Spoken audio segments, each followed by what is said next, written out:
Bismillahirrahmanirrahim. Assalamualaikum warahmatullahi wabarakatuh.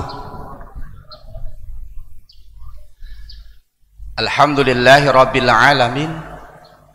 Arsala rasulahu bil huda wa dinil haq liyudhiru ala dini kullih wa kafa billahi syahida. Asyhadu an la ilaha illallah wahdahu la syarikalah wa asyhadu anna Muhammadan abduhu wa rasuluh. Allahumma sholli ala Muhammad wa ala ali Muhammad. Rabbis shrah li sadri wa yassir li amri wahlul 'uqdatam min lisani yafqahu qauli. Puji syukur kita panjatkan pada Allah. Pada pagi hari ini Allah masih memberikan nikmat iman, nikmat sehat, nikmat kesempatan, dan Bapak Ibu semuanya dipilih oleh Allah. Semalam dimatikan, dibangunkan lagi, diperjalankan, dan tidak semua orang dengan mudah ke masjid. Maka sering saya sampaikan, ke masjid bukan perjalanan kaki, tapi ke masjid adalah perjalanan hati. Ini hanya menyapa saja Bapak semuanya, karena saya pesawat jam 8, jadi habis ini langsung persiapan ke Surabaya. Perkenalkan, nama saya Kusnadi Ikhwani, Takmir Masjid Raya Al-Falah, dan kemarin memang saya adalah salah satu juri untuk Masjid Percontohan Nasional, dan Masjid Al-Jihad bukan menjadi juara satu tapi melebihi dari juara satu, maka disebut Masjid Percontohan Nasional. Kenapa?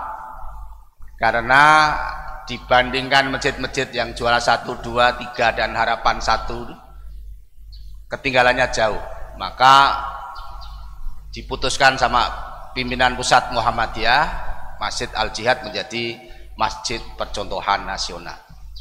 Saya kesini kemarin tanpa rencana karena saya ada tugas di Palangkaraya.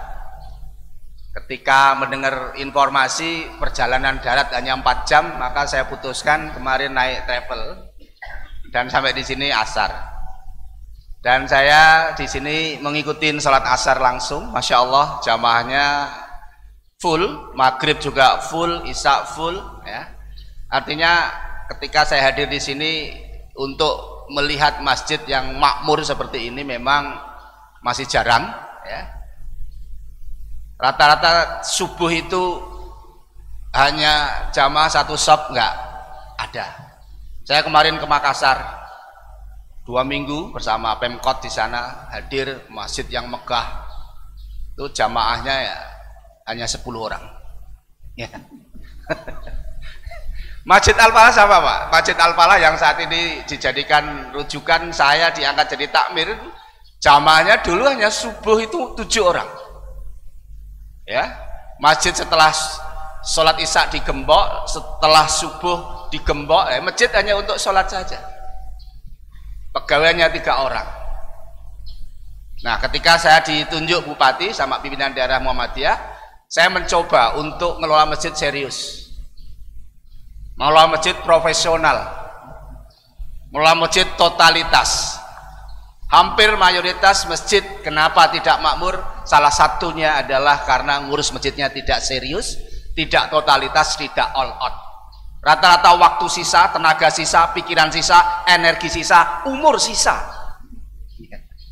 Sehingga jamaahnya kebanyakan juga sepuh, sampun sepuh sangat saestu. Kondisi masjid yang saat ini, kenapa masjid sepi? Maka tolok ukurnya masjid itu makmur adalah subuh.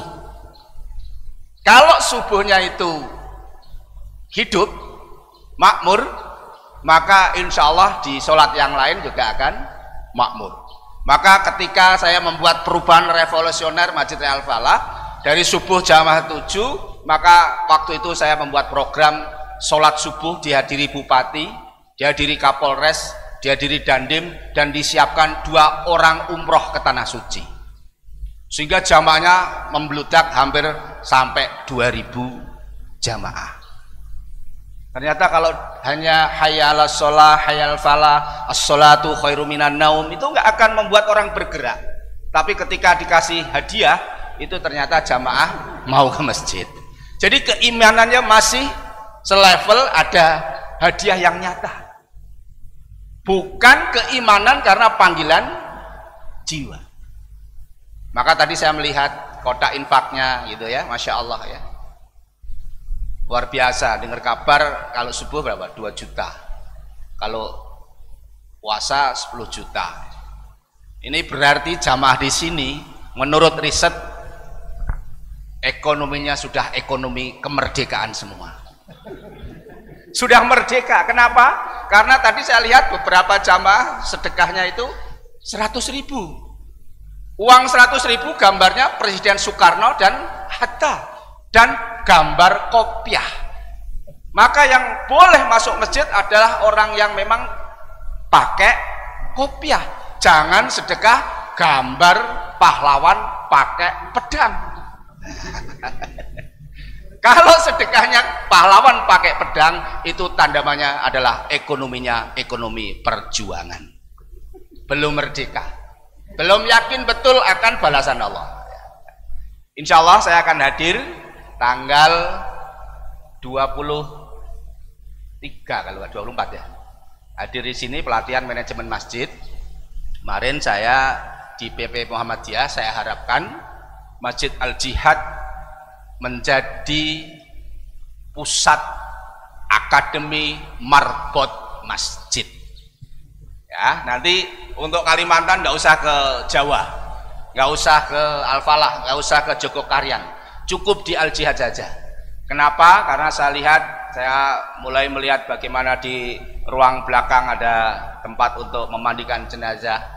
Ya, tadi sore juga ngikutin sholat jenazah ya, maghrib ya, saya muter ambulannya ada 6 ya, pakai Alphard ya. Ini artinya adalah fungsi sosialnya jalan, tidak hanya tempat untuk sholat saja.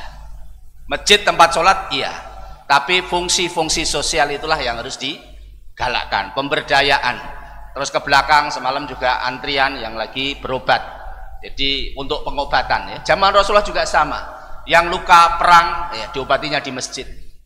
Pembagian harta rampasan perang di masjid, menerima tamu negara di masjid. Bahkan Al-Falah yang viral tuh biro jodoh. Nah, jadi saya membuka biro konsultasi jodoh. Yang terakhir kemarin beberapa bulan, salah satu jamaah janda umur 58 tahun rajin ke masjid konsultasi, minta tolong Pak Kus, kalau ada duda sekiranya saya juga masih siap menerima. Masya Allah, atas izin Allah ya, 2 bulan yang lalu nikah sama duda pengusaha, umurnya adalah 59 tahun dan pernikahannya sederhana di restoran ya. Jadi mungkin bisa diduplikasi. Sekarang ini jumlah janda banyak, mungkin para bapak-bapak yang sekiranya lebih longgar bisa untuk dibantu ya. Ini di Masjid Al-Falah. Bahkan imam kedua Al-Falah itu rumahnya Lombok, namanya Muhammad Mufti Aziz Al-Hafid. Bacanya merdu, lulusan dari Baitul Hikmah Wonogiri. Nah, supaya betah di Masjid Al-Falah, maka saya carikan istri orang Sragen. Akhirnya nikah orang Sragen dan kami bantu sampai mencabut kakaknya. Jadi saya cabut kakaknya dari Lombok Timur, izin sama orang tuanya, dan kita support untuk biaya pernikahan. Dan sekarang sudah memiliki rumah sendiri dan sekarang menjadi imam tetap Masjid Al-Falah yang kedua. Jadi bagaimana takmir itu berupaya untuk membuat imam betah, membuat jamaah betah. Ini Masya Allah ya, subuh kalau di Al-Falah ini sudah program kurang lebih 3 tahun. Habis subuh itu kegiatannya satu, ada tausiah sebentar, habis itu ngaji 2 lembar, habis ngajinya berjamaah, habis ngaji ada tafsir sebentar sampai suruk. Setelah suruk disiapkan suhe, susu jahe ya. Kenapa susu jahe? Karena minuman di surga besok kelak campurannya susu dan jahe. Agar kelak di surga kita nggak kaget, maka kita biasakan untuk minum susu dan jahe.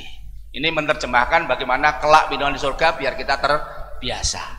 Nah, ini sudah menjadi biasa, akhirnya saat ini subuhnya hidup, subuhnya lebih menjadi daya tarik tersendiri, sehingga dari berbagai tempat itu berkunjungnya kalau ke masjid itu ya subuh. Bahkan saya membuka biro konsultasi itu juga subuh. Ada yang punya hutang konsultasi ke saya, kalau mau ketemu saya subuhnya di masjid. Nah, biasanya kalau saya tanya gimana Pak subuhnya, ya, saya jarang Pak. Subuh aja jarang di masjid, wajar, hidup Bapak berat menghadapi kenyataan hidup. Mulai besok subuhnya di masjid.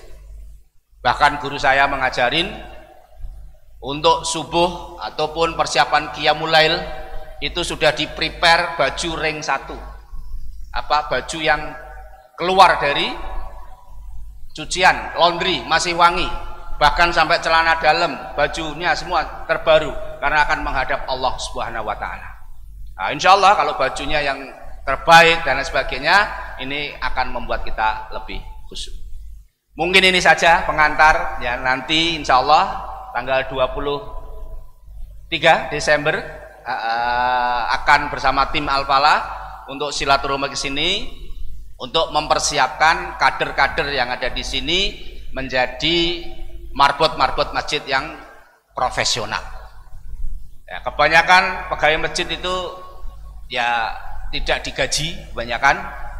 Maka saya mencoba ketika saya belajar ke Turki, ke Malaysia, ke Masjidil Haram itu yang ngepel masjid itu gajinya 2019 itu 4,5 juta ya kalau dirupiahkan. Maka saya mencoba saat ini pegawai Al-Falah ada 25 orang. Maka mengelola masjid harus profesional, ya, kompeten dan melayani jamaah dengan serius.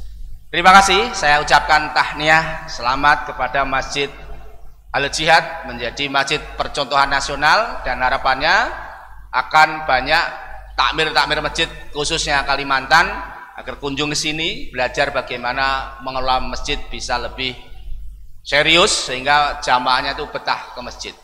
Jadi memakmurkan takmirnya juga memakmurkan jamaahnya. Matur suwun, mohon maaf sekiranya karena hanya singkat saja karena akan persiapan ke bandara. Insyaallah sampai ketemu lagi tanggal 23 Desember untuk sharing tentang strategi memakmurkan masjid. Barakallahu fikum. Assalamualaikum warahmatullahi wabarakatuh.